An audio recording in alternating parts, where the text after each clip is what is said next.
आदिवासी शेर आया, गुजरात का शेर आया।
पाटोलिया गाम खाते जे पीड़ित परिवार છે એમના સમર્થનમાં એમને હાલ પૂછવા માટે અને એમની સાથેની સંવેદના રજૂ કરવા માટે અહીં ઉપસ્થિત થયેલા આજુબાજુ ગામોના સરપંચીઓ, ગ્રામ સભાના મુખીઓ, પોલીસ પટેલો, અધિકારીઓ, વડીલો, યુવાનો, માતાઓ, બહેનો, ભૂલકાઓ જેટલા પણ લોકો અહીંયા અમને સાંભળે છે કે મારા ચૈતર વસાવાના જોહાર વંદન કરું છું, સૌને મારા નમન કરું છું।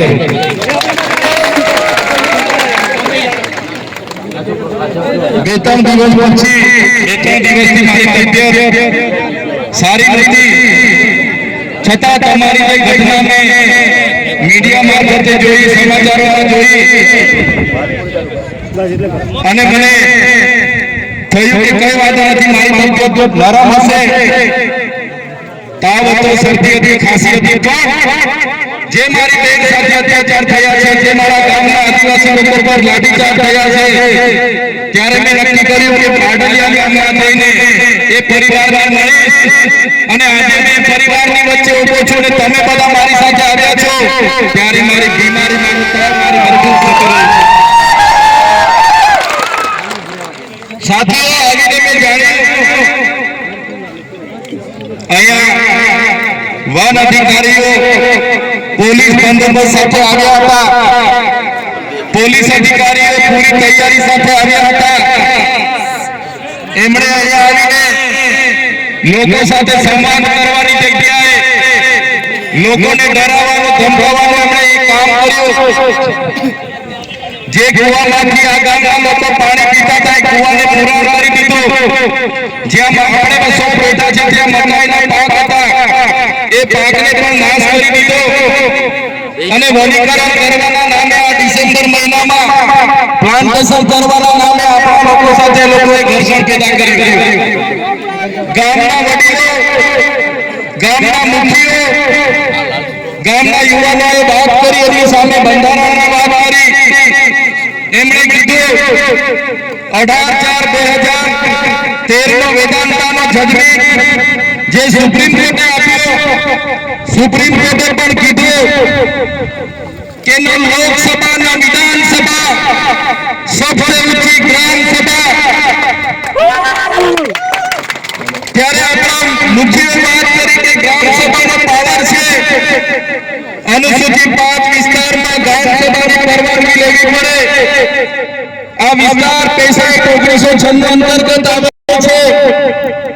તમારે આ કાર્યક્રમ કરવા માટે, તમારે આ પ્રકારનું પ્લાન્ટેશન કરવા માટે, એરપોર્ટ બનાવવા માટે અમારા લોકોએ જમીનો આપી છે। પછી પણ અમારા લોકોને તમે રંજાડવાની વાત કરશો, તે દિવસે અમે ગીરગામમાં નથી ચલાવ્યા, નથી ચલાવ્યા, પણ અમારી માતા બહેનોને હેરાન કરવામાં આવશે।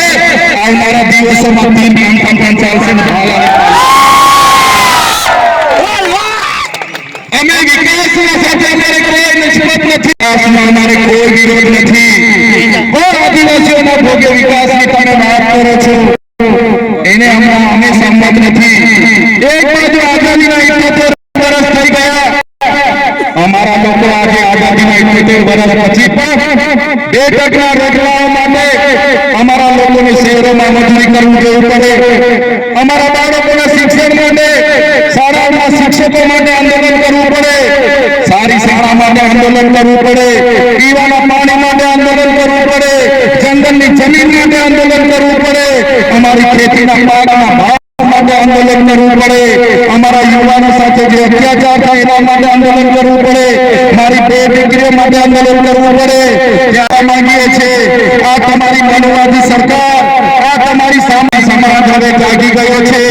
સરકારને અમે કહેવા માંગીએ છીએ હવે અમારો સમાજ લડેંગે જીતેંગે, जिंदाबाद मुर्दाबाद, आगे बढ़ो, हाय रे सरकार, हाय हाय, आवेदन निवेदन હવે અમે કરવા માંગતા નથી. તમે પડાલ ગામ પાડલિયા ગામ સાથે જે અત્યાચાર અમે કર્યો છે, જો આવનારા દિવસોમાં થઈ છે એ ફરિયાદ રદ કરવામાં નહીં આવે તો આવનારા દિવસોમાં અમે પાલનપુર એસપી કચેરીને ઘેરાવો તમારે ફરિયાદ કરી હતી. અધિકારીઓ લાઠીચાર્જ કર્યો, જેમનો આદેશથી લાઠીચાર્જ થયો એવા અધિકારીઓ પર ફરિયાદ કરો, એ નેતા પર ફરિયાદ કરો, એમના પર પણ કાર્યવાહી કરો. ભાજપના વન મંત્રી હમણાં જ નવા વન મંત્રી બન્યા છે, એને હોસ્પિટલમાં પોલીસ અધિકારીઓને બધા સાથે મુલાકાતો લીધી.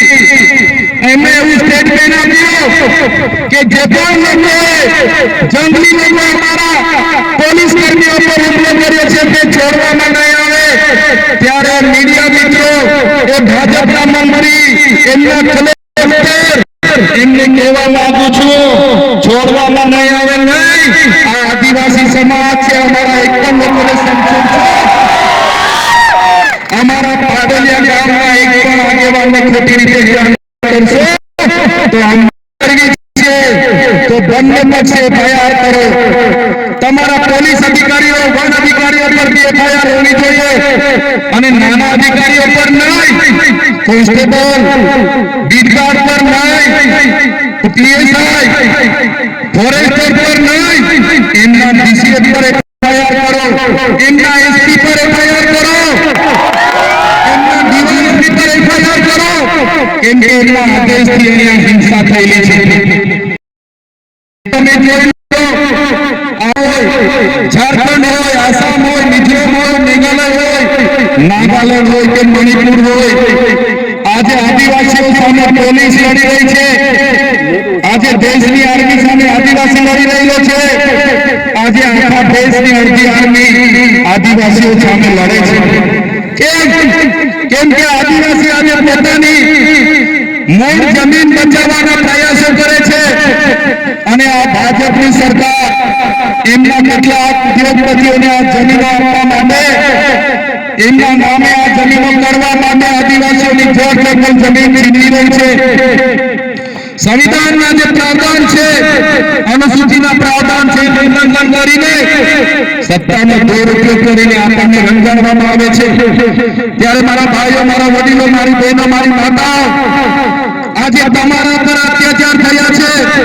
ગઈકાલે કેવડિયાવાળા પર અત્યાચારો થયા હતા, દાહોદવાળા પર અત્યાચારો થાય છે, પોણાવાળા પર અત્યાચાર થાય છે, બેડા પાણી ગામવાળા પર અત્યાચાર થયા હતા, જોશીનાવાળા પર અત્યાચાર થયા હતા, ખેડબ્રહ્માવાળા પર અત્યાચાર થાય છે. આ પરિવારોને મળવા માટે આવ્યા હતા. બધા લોકો જે પણ ઈજાગ્રસ્ત થયા છે એમની સાથે અમારી સંવેદનાઓ છે. અમે બધા તમારી સાથે છે. આવનારા દિવસોમાં જે પણ લીગલ પ્રોસેસ માટે આગળ જવું પડશે તો આપણે લડીશું. માનવ અધિકારમાં જવું પડશે, ત્યાં પણ જઈશું. અનુસૂચિત જનજાતિ આયોગમાં જવું પડશે, ત્યાં પણ જઈશું. યુનો કોર્ટ સુધી જવું પડશે, ત્યાં પણ જઈશું. પણ ગુજરાતમાં કોઈ પણ જગ્યાએ આદિવાસીઓને હેરાન થવા માટે નહીં દઈએ. અને સરકારને પણ કહેવા માંગીએ છીએ, આ પાડલિયાના લોકો એકલા નથી. હવે પછી જો અમારા પાડલિયાના લોકો સાથે હેરાનગતિ કરશો તો અમે હજારો ને પણ લાખોની સંખ્યામાં અહીંયા ઉપસ્થિત થઈને તમારી સાથે. ત્યારે મારા વડીલો, યુવાનો, માતાઓ, આજે અમે મુલાકાતે આવવાના હતા. ગઈકાલે જ તમને અમે જાણ કરી, અહીંયા તમે સૌ ઉપસ્થિત થયા છો. એવા તમામ મુખીઓ, મારા વડીલો, મારા માતાઓ, મારી બહેનો, મીડિયાના મિત્રો અને તમામ પદાધિકારીઓનો આજના આ કાર્યક્રમમાં બધાનો હું ખૂબ ખૂબ આભાર માનું છું. વધારે બોલાય એવું નથી. આપણા લોકો સાથે અત્યાચાર થયો છે, દુઃખની વાત છે, પણ જ્યાં પણ આપણી જરૂર હશે બધા એક થઈને આપણા લોકો સાથે ઉભા રહીને એમને ન્યાયની